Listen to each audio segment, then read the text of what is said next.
Добрый вечер. У нас сегодня в гостях дипломат, экс-министр иностранных дел Аскар Айтматов. Добрый вечер. Здравствуйте. Спасибо, что пришли к нам в студию.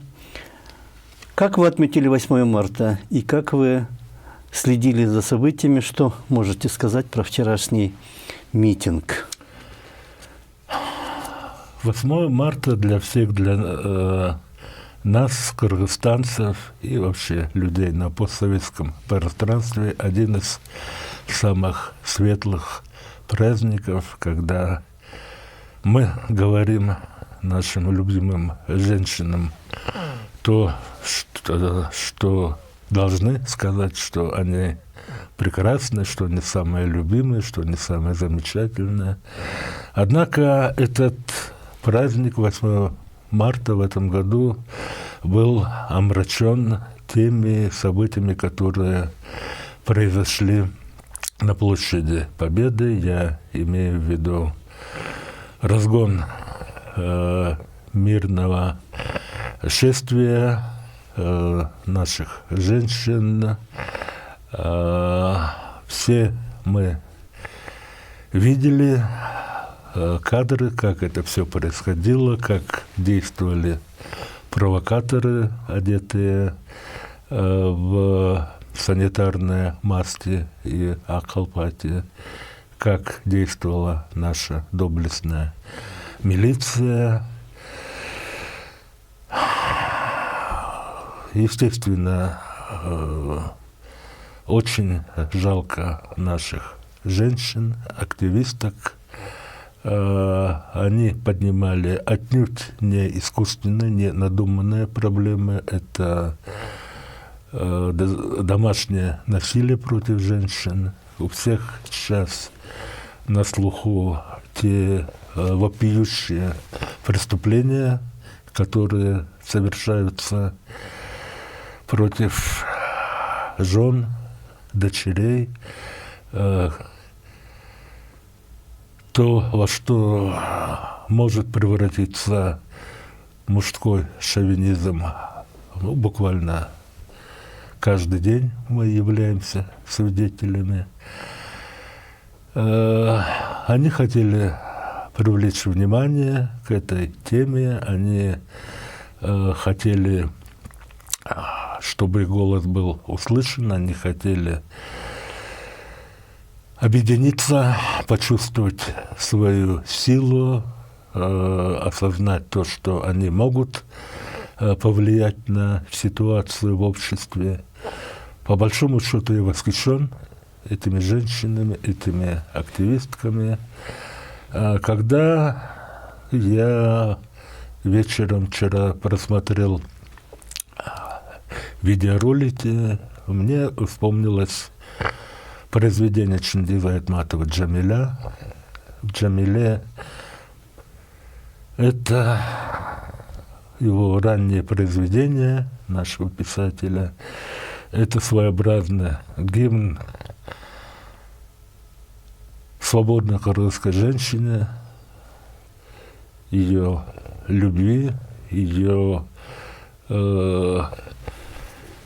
желание быть свободной, самостоятельной, делать свой собственный выбор.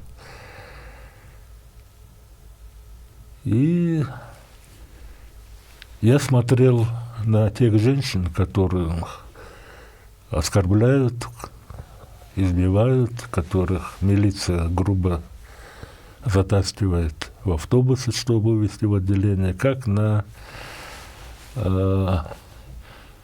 внучек той самой Джамили, как на гордость нашего народа.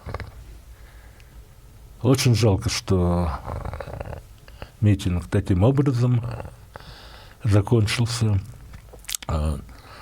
Мне представляется, что здесь надо очень серьезно разобраться, кто были эти молодые люди, за которых мне стыдно, которые напали на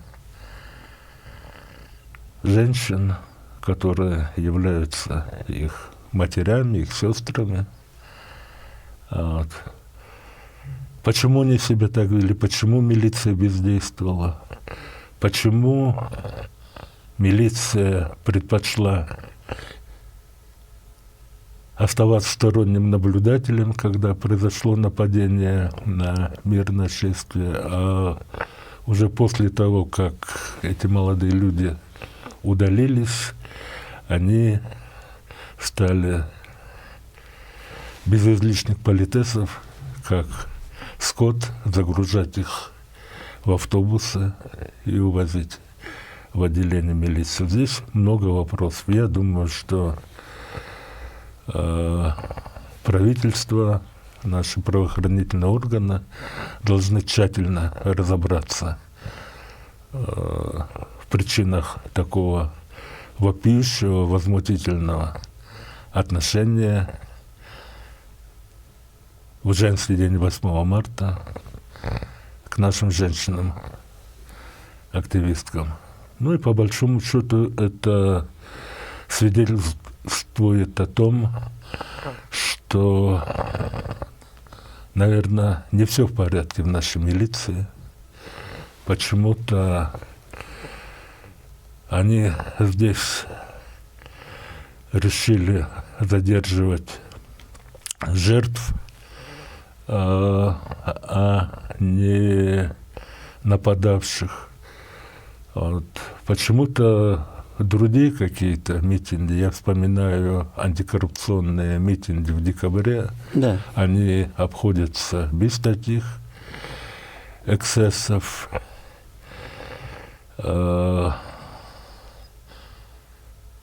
Почему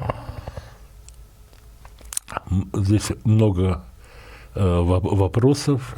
Это касается не только такого странного поведения милиции, это касается вообще отношения всего общества к проблемам женщин, проблемам насилия, проявляемого к женщинам.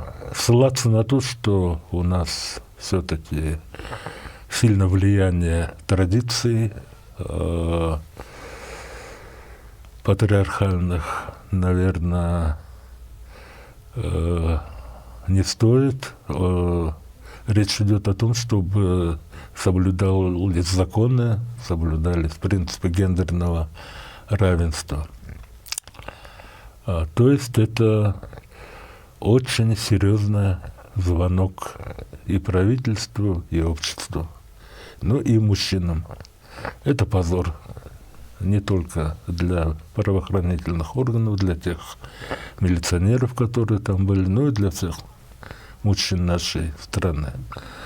Ну и я, вообще-то, по правде говоря, не совсем понимаю, что чувствовали при этом те представители правоохранительных органов, которые участвовали в задержании.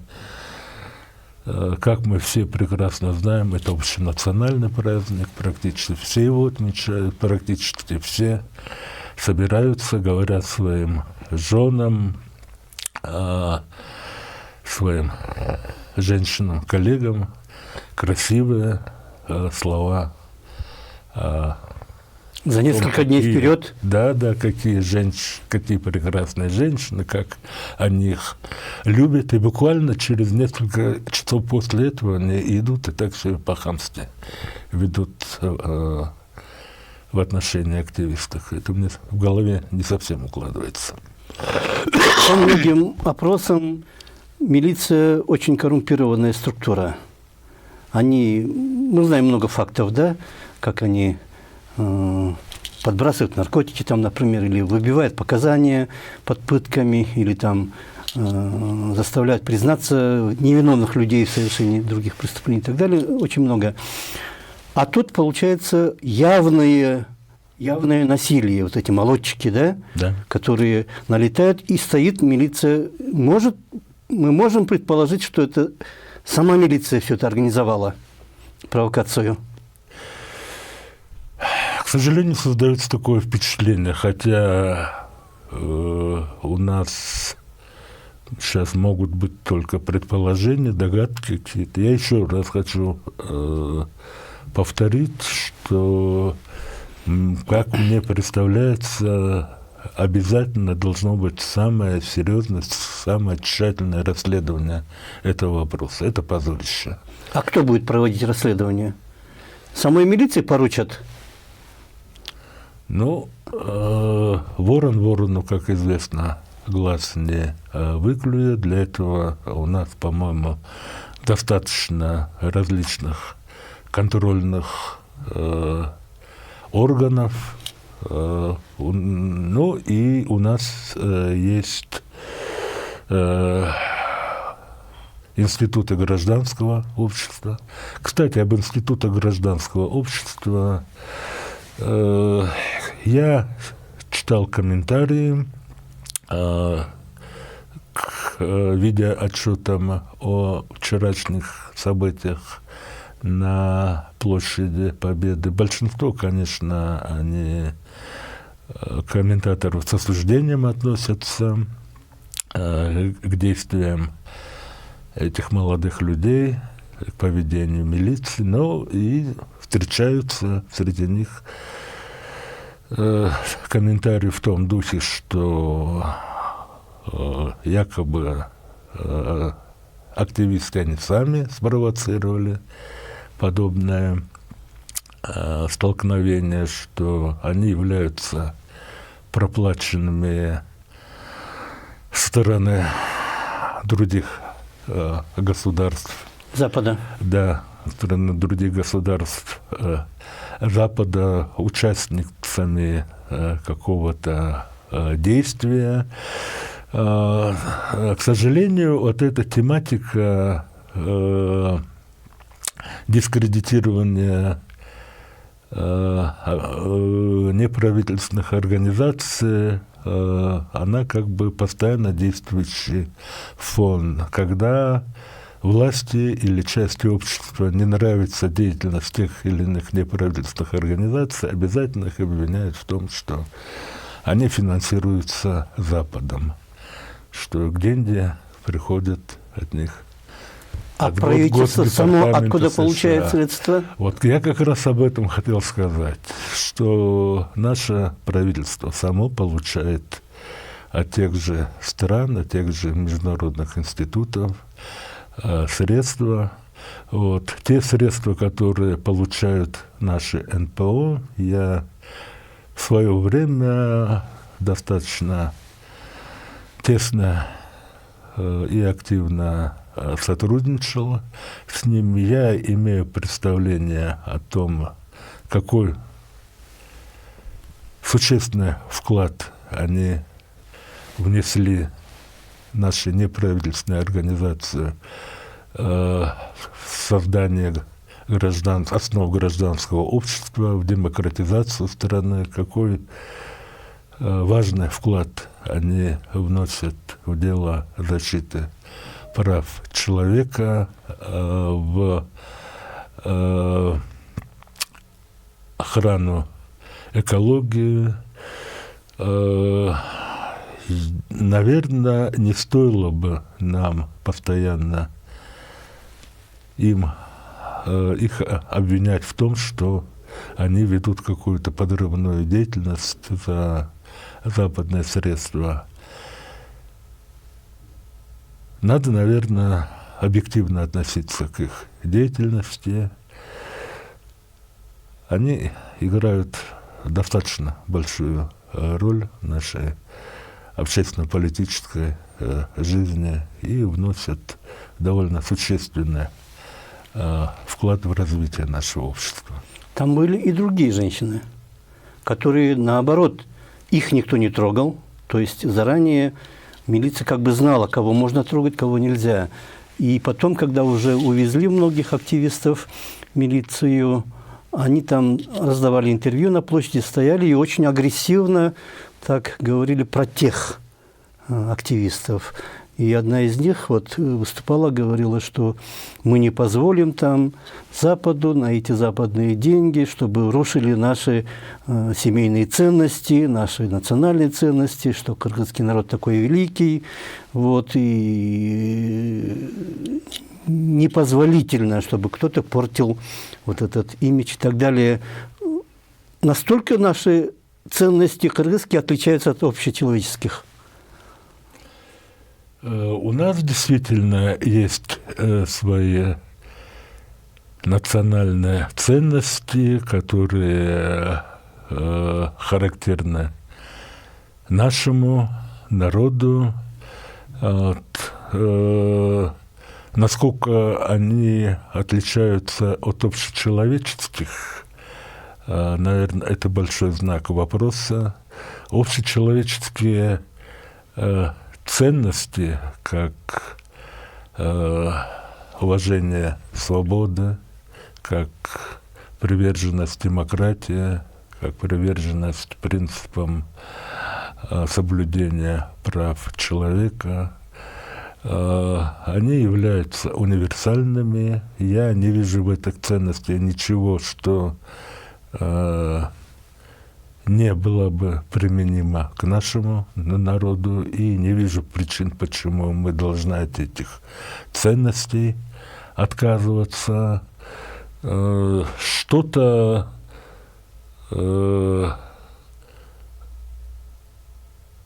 коренным образом противоречащее нашим ценностям. Это участники этого шествия, этого митинга не проповедовали. Никогда у кыргызов в традиции, в их истории не было того, что можно жестоко относиться к женщинам, что можно унижать, избивать их.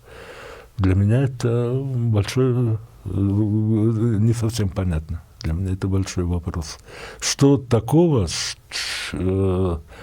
имеется в наших ценностях, что кардинально противоречило бы универсальным общечеловеческим ценностям, которые пытаются реализовывать вот эти неправительственные организации, в том числе и женские. Многие ссылаются на вот это ЛГБТ, гей-парад, гей-пропаганда и так далее. Но на вчерашнем митинге... Вот о чем и речь идет. Об этом ни слова, насколько я знаю, не было сказано про ЛГБТ. Ну, а то, что милиция не трогала вот этих молодчиков и поддерживающих их женские группы, ну, достойно сожаления. Это действительно вызывает вопросы, вызывает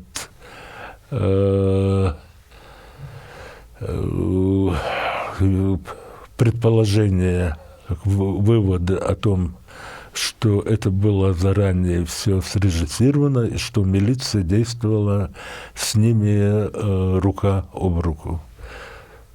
Ну и, как я уже говорил, соответствующие правоохранительные органы, контролирующие органы, наш Жорко Кенеш, наше правительство и само общество должно в этом тщательно разобраться, сделать необходимые выводы.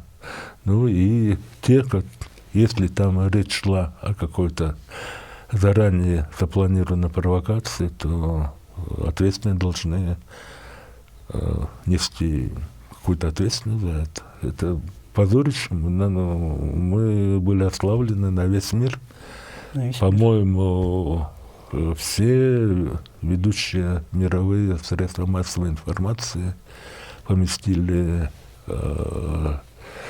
сообщение о разгоне женской демонстрации в Бишкеке в день 8 марта на своих главных полосах. Это именно этот день как раз Клара Цеткин с этого начинала, начинать протестовать против положения женщин, такого вот позорного положения. Да, и они ничего не сделали, что выходило бы за рамки вот этой исторической традиции, основу которой заложили пламенные революционерки, Клара Цеткин, Роза Люксембург, это о том, чтобы трудящиеся женщины, работницы, они выходили бы на мирные шествия, демонстрации, вот, и заявляли бы о своих правах. Вот вы уже затронули этот вопрос. Этот праздник достаточно такой в какой-то степени лицемерный, да? Люди в этот день все вежливые, все услужливые, все там выполняют желания женщин, там поздравляют и так далее. Поэтому женщины выступают с лозунгом 8365, да? Чтобы такое отношение, как 8 марта, было все 365 дней в году. И вот милиционеры, которые пришли разгонять, да, они утром, наверное, поздравили своих жен, сестер, матерей, там, дочерей, потом пошли в 12 часов разогнать, посадить в автобусы, привезти в отделение там, и так далее других женщин, а потом вернулись к первым своим женщинам или к другим женщинам в ресторан куда-то и опять продолжили поздравлять. Вот этот диссонанс, вот этот когнитивный у них в голове, наверное, поэтому и коррупция, и все остальное, когда человек должен выполнять закон и порядок, контролировать порядок в обществе, а на самом деле он ведет себя совершенно не так, как он должен себя вести. Двойные стандарты, к сожалению. Мы говорим, декларируем одно, думаем другое, а делаем что-то третье. К сожалению, это так. И все общество такое становится, да, все дальше и дальше. К сожалению, а вот это на так. той неделе, в прошлый понедельник, был еще один митинг в поддержку Садыра Джапарова. Как вы его оцениваете? Ну, прежде всего, я далеко не уверен, что в отношении Садыра Джапарова было вынесено справедливое судебное решение. Вот. Но в любом случае решение суда имеется. Воздействовать на власти путем проведения каких-то мирных акций протеста это право гражданского общества, его сторонников. К сожалению, в рамках мирного протеста не удалось удержать эту акцию. Прозвучали провокационные, радикальные лозунги. Пришлось вмешаться органам правопорядка. К сожалению, у нас сложилась такая традиция, что когда на площади собирается энное количество людей, у них возникает желание идти штурмовать Белый дом или какие-то другие административные здания.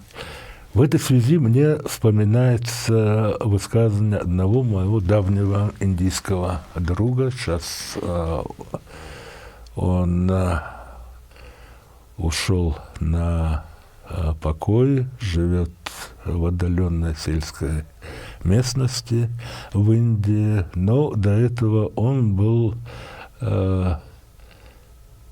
очень активный общественно-политический деятель левых взглядов, принимал активное участие в политической борьбе, будучи сторонником коммунистической партии Индии. Он мне часто рассказывал о тех коллизиях, о тех столкновениях, которые у них были во время их демонстраций, акций протеста с полицией, с какими-то альтернативными демонстрациями. Говорил о том, что мы дрались и с нашими оппонентами, мы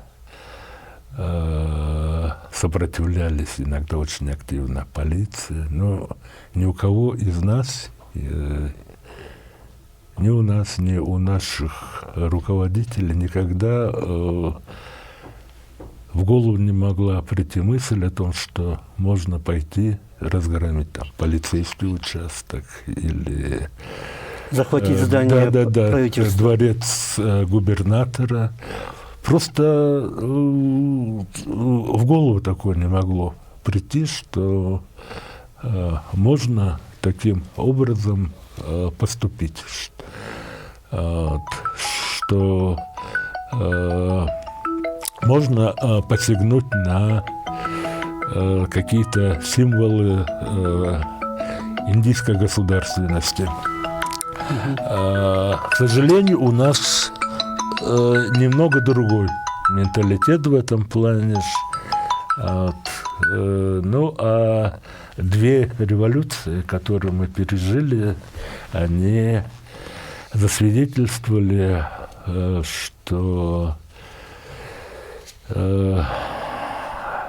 это достаточно, технология этого достаточно проста, если накапливается критическая масса демонстрантов на центральной площади, тем людям, тем политическим силам, которые хотят создать проблему для действующей власти, не составляет большого труда направить этот протест в какое-то агрессивное, разрушительное русло.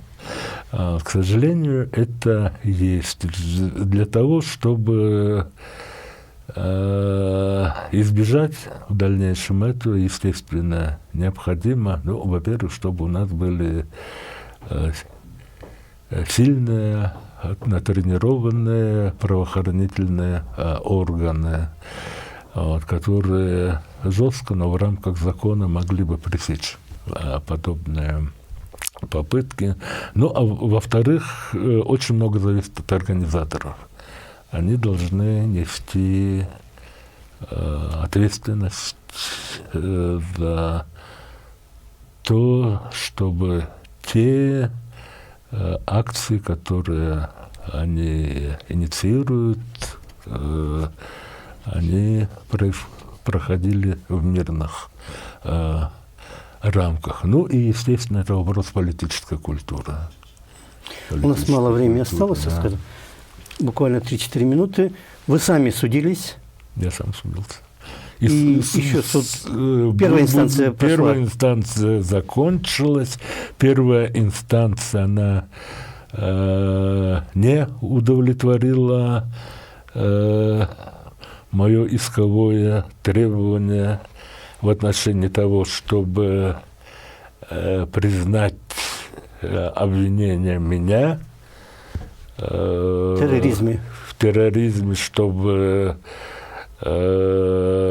снять обвинение в отношении школьников о том, что они являются членами террористической организации, и чтобы